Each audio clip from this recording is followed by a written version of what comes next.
Good afternoon. Fade to black breaking news for this. What is today? Today is Thursday, August 8th, 2024. This is all of the news that you need. I'm Jimmy Church.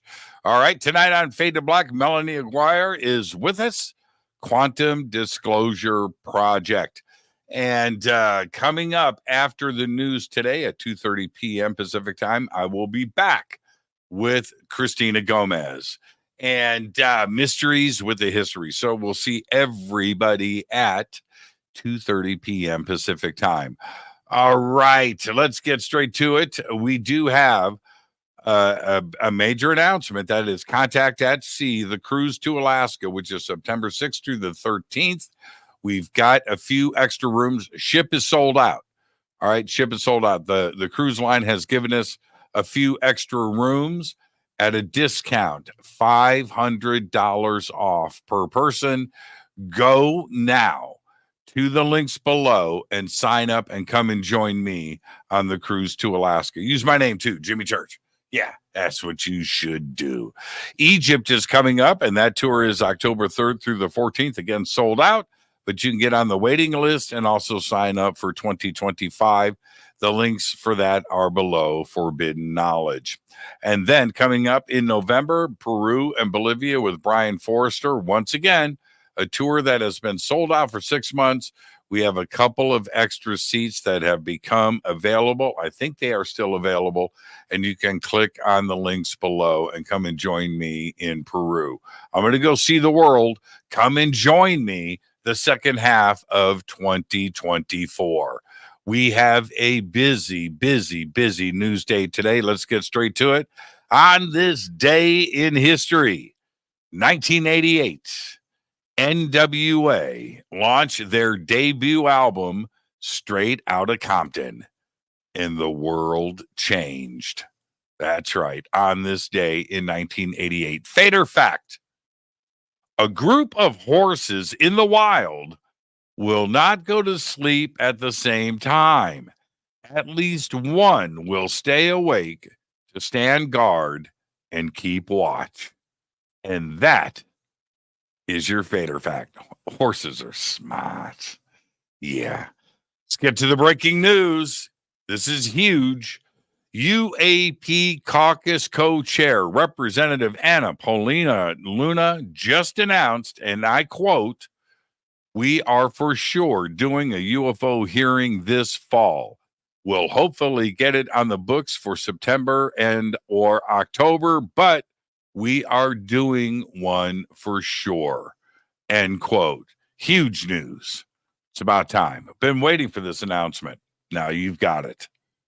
More details have emerged about the thwarted terror plot that led to the arrest of 2 Austrian teenagers and the cancellation of Taylor Swift's 3 sold-out concerts in Vienna.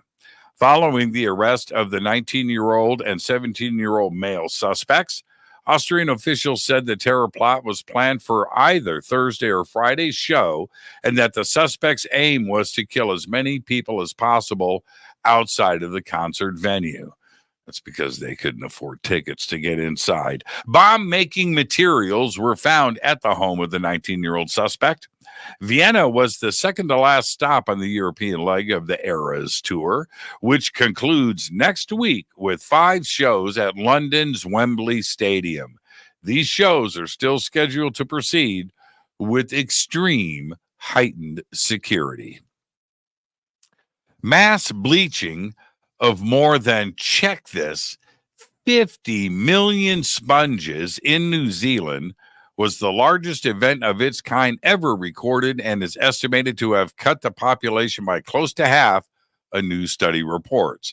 Lead author Professor James Bell, a marine biologist at Te Herenga Waka Victoria University of Wellington, says the bleaching occurred in 2022 during an intense marine heat wave that lasted 259 days and pushed water temperatures to 4.4 degrees Celsius above average.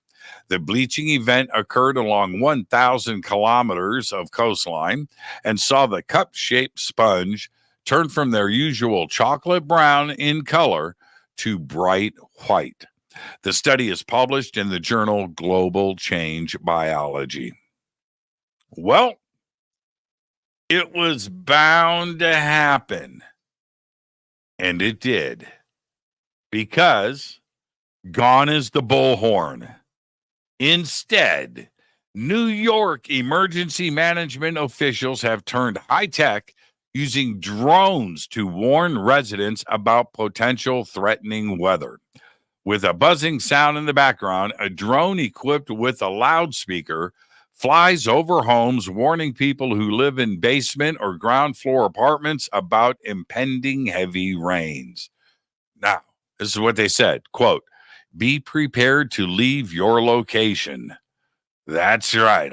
All of this in footage that was released yesterday by the city's emergency management agency.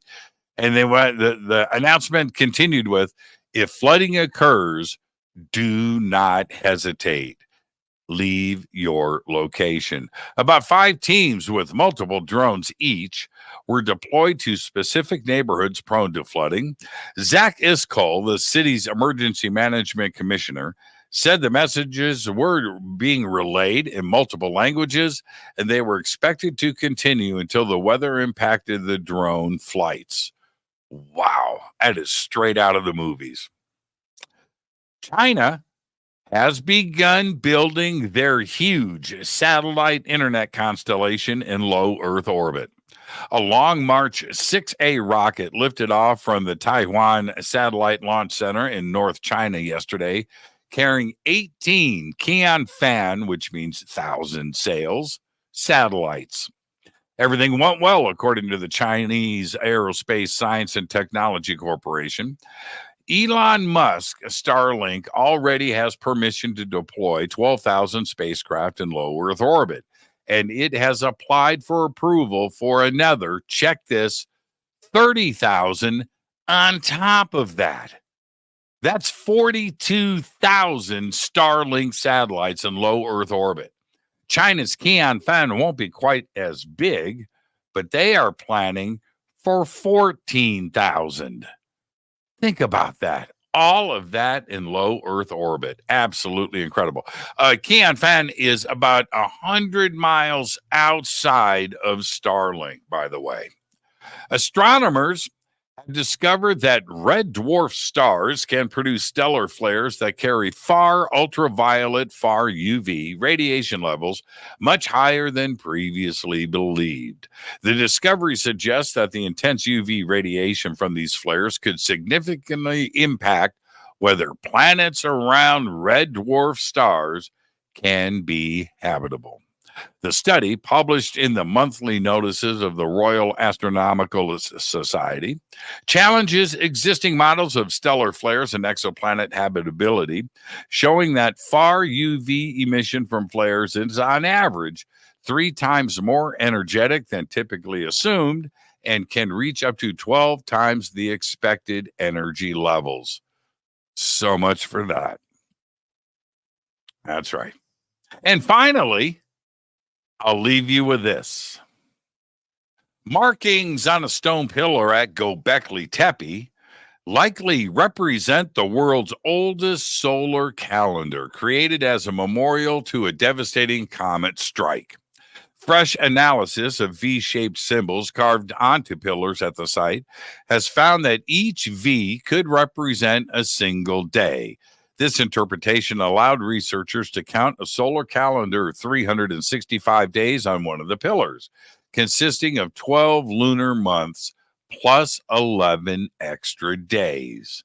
Dr. Martin Sweetman of the University of Edinburgh School of Engineering, who led the research, said, and I quote, "It appears the inhabitants of Göbekli Tepe were keen observers of the sky, which is to be expected given their world had been devastated by a comet strike.